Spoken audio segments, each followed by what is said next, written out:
You're listening to the 90 Days Later podcast with Anna Charles, episode 47. Welcome to the 90 Days Later podcast, where I show you how to stop over drinking in 90 days without missing out on life.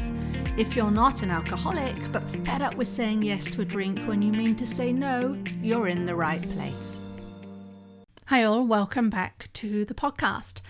Today we're going to talk about a very innocent sounding expression, which is, I just like the taste. Now, I hear this time and again from people when I ask them why they drink. And you need to remember, these are people who are coming to me seeking help in changing their relationship with alcohol. And they tell me, yeah, Anna, I really want to, drink less or stop drinking, but it's really hard because I just like the taste. So if that's you, listen up. So the first thing I want to offer here is that while you might enjoy alcohol now, you probably didn't to start with, right? It probably was an acquired taste in those early days. And I know certainly that was me. I used to not understand at all what the fuss was about and why people used to rave about why alcohol was so delicious.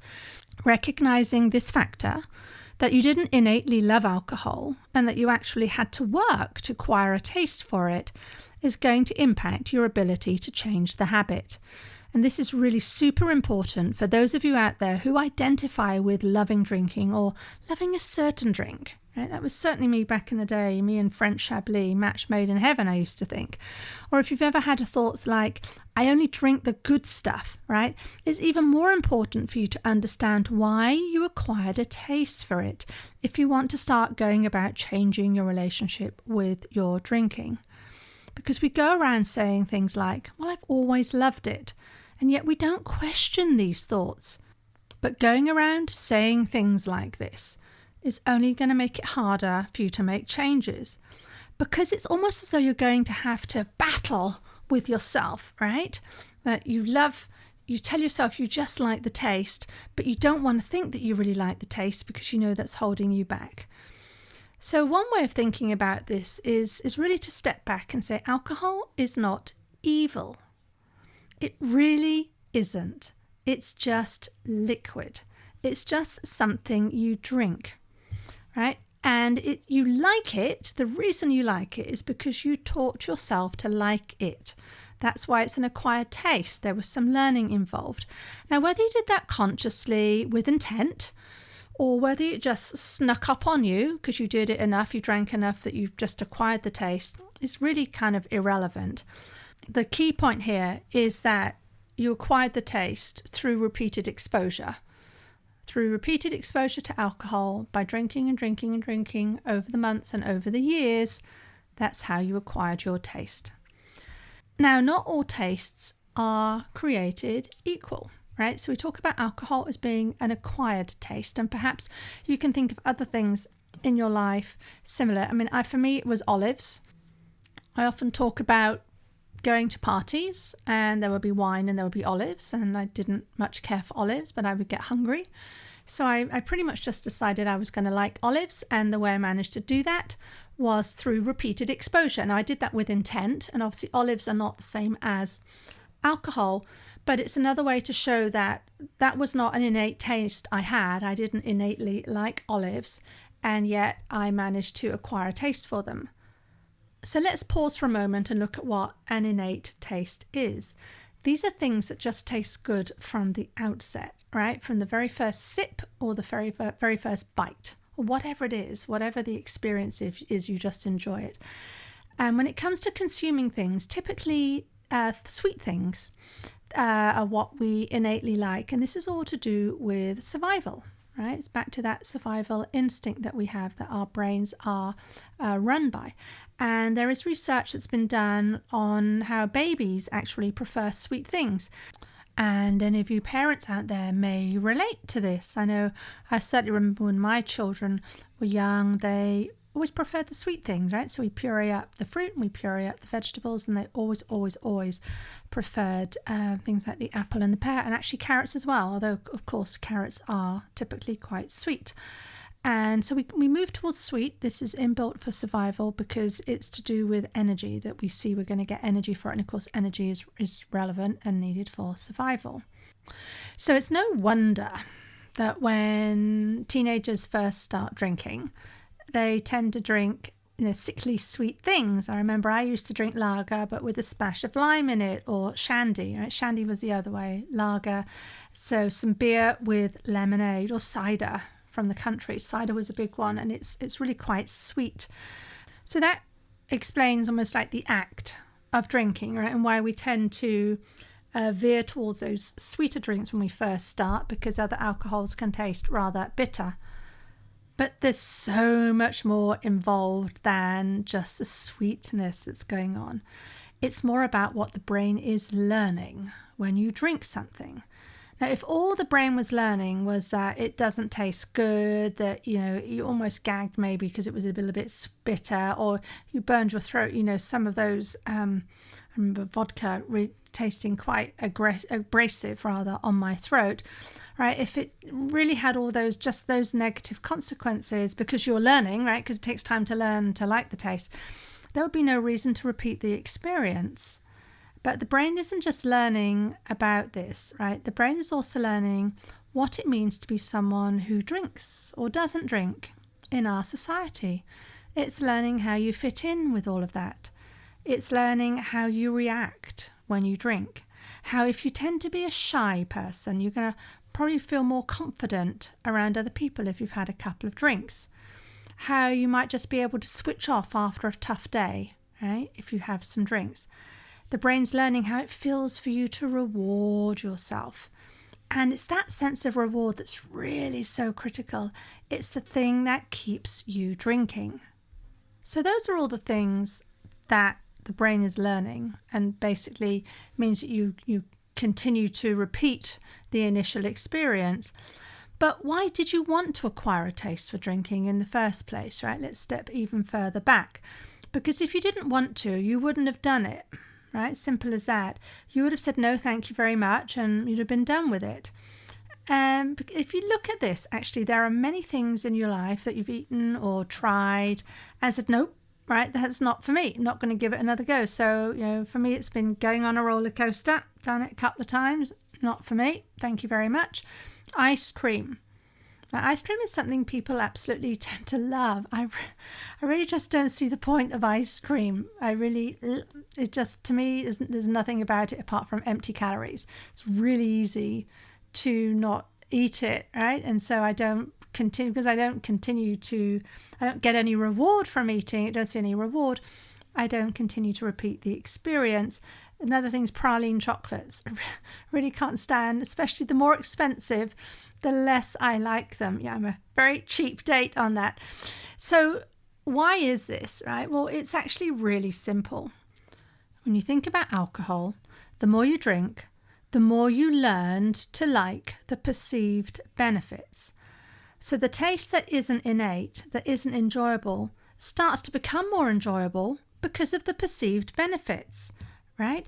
It was a way to be more outgoing, to feel not so awkward in social situations. And then it was a way to stop feeling so stressed at the end of a hard day's work, right? Your brain likes these benefits. So as I was seeking these benefits, I was acquiring my taste to drink, my taste for something that doesn't innately taste good. And I really actually had to work at it when I think back, and maybe that applies to you too. I mean, I remember that it started out as it was seen as a thing to do. I mean, you just go to a party and you drink. That's what adults used to do. And as a young teenager, you used to look towards the birthday when you could legally go to the pub and have a drink, right? It was kind of seen as a rite of passage. But really, what was the initial reaction to drinking alcohol? Inevitably, a lot of scrunching up of the nose and pulling away and sort of, what is this all about? It's certainly not heaven from the first sip. And think about that. We actually continue to do that throughout our drinking lives, while we tend to veer towards one drink or another. If we're learning, and I do like about learning, we're learning a new drink, and then we like to fancy that up, right? We're saying, well, we need to learn to like these things that are a bit more, single malts and things, right? There's some training involved in order for you to really appreciate the taste. But really what we're doing is we're going through this learning process, and it may not always just taste so good from the outset. Like I say, I used to drink lager and lime, And then I got interested in brandy, of all things. I was about 19 at the time, I think.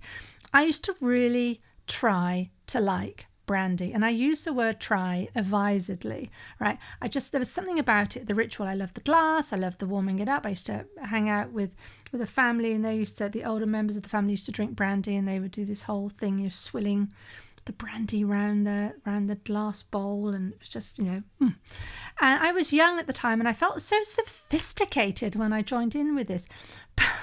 But I could never really enjoy it. It was always a challenge. But I kept on going, right? And why did I keep on going? As I said just now, because of the perceived benefits, right? I was seeking out the floaty experience. I was seeking out the buzz. I was seeking out the experience of feeling sophisticated. And I knew what I was doing, seeking out the feeling of being elegant. Pay attention to this. Whatever that shows up, however that shows up for you, pay attention to the reason that's specific for you.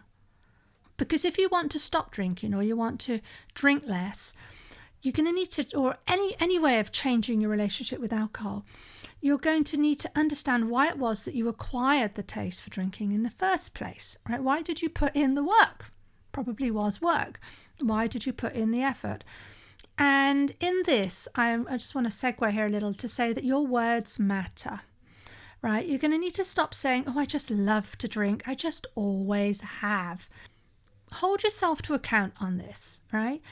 Start to be really curious and start to consider that this hasn't always been the case, especially if you say, I've always just liked it. I like white wine. I've always liked white wine.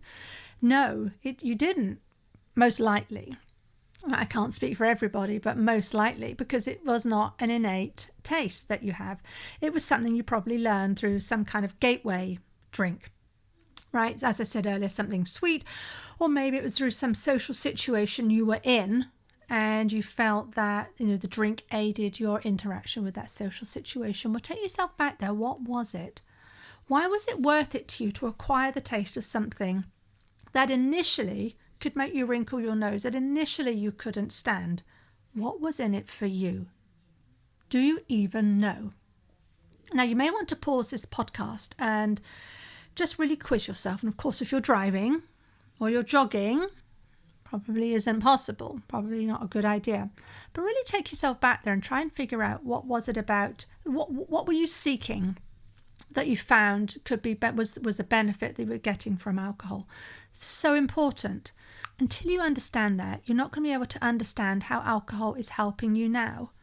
What benefit is offering you now? And for all those who say, no, I really want to stop, and there's no benefits, really quiz yourself on that. You are continuing with this for a reason, and you started out teaching yourself to acquire this for a reason. Is that the same reason? Has it changed?